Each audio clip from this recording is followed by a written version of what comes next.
भाईजान ने मुझे बताया कि उस्मान साहब जितने ताकतवर हैं, उससे कहीं ज्यादा वो नरम दिल है।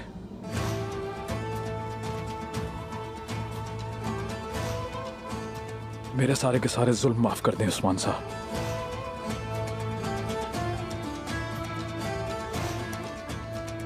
मुझे माफ कर दें।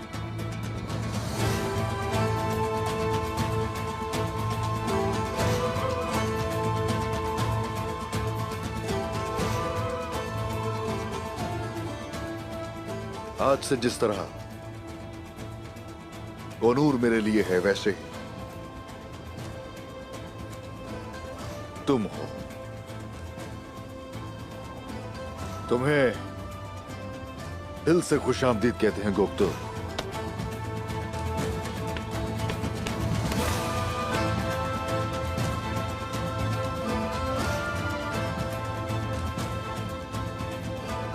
कुछ बताना है मैंने आपको उस्मान साहब।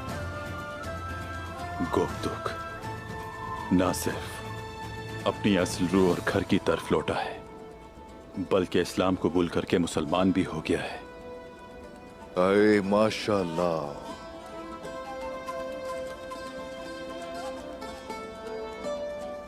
अल्लाह कभी तुम्हें हक से गुमराह ना होने दे। आपका सिपाही बनना और सच्चे दीन इस्लाम की रोशनी से रोशन होना मेरे लिए मेरी जिंदगी की सबसे बड़ी कामयाबी है। अल्लाह हमें कभी आपकी क़यादत से महरूम ना करे। और आज से मेरी जिंदगी आपकी खिदमत में खर्च होगी उस्मान साहब।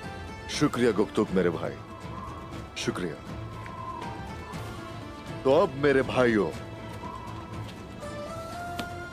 मेरी बात सुनो गौर से। दुंदार साहब जहेज साथ लिए हवेली की तरफ जा रहे हैं। सिपाहियों ने पहियों को ढीला कर दिया है, इसलिए वो जरूर रास्ते में रुकेंगे।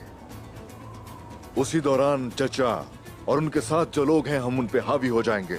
हुजूर, अगर दुंदार साहब ने मज़ाहमत की तो हमें क्या करना होगा? मुझे वो जिंदा चाहिए, हर हाल में जिंदा चाहिए। लेकिन आलिशार तक ये खबर फौरन पहुंचेगी। अब्दुल रहमान गाजी पहले ही उसके ताक़ुब में है। कुनूर, आलिशार की हवेली से निकलते ही तुम शहजादी दल्फा को वहां से निकालोगे और ख्याल से उसे किसी महफूज मकाम पर लेकर जाओगे। जैसा आपका हुक्म हुजूर। जब आलिशार की हवेली पर हमला करेंगे तो सिर्फ आलिशार ही नहीं, साथ साथ गेहातू भी दुश्मन बनेगा। और आप जानते हैं हुजूर, बोके उसके साथ है। तीर कमान से निकल चुका बोरान, मैं आज से सारी दुनिया के काफिरों का दुश्मन हूं।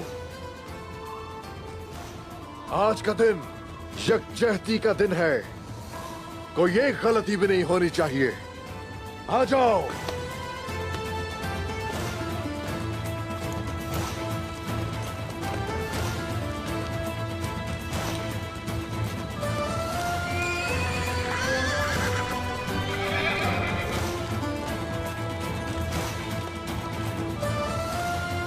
अल्लाहू अकबर, अल्लाहू अकबर। चलो।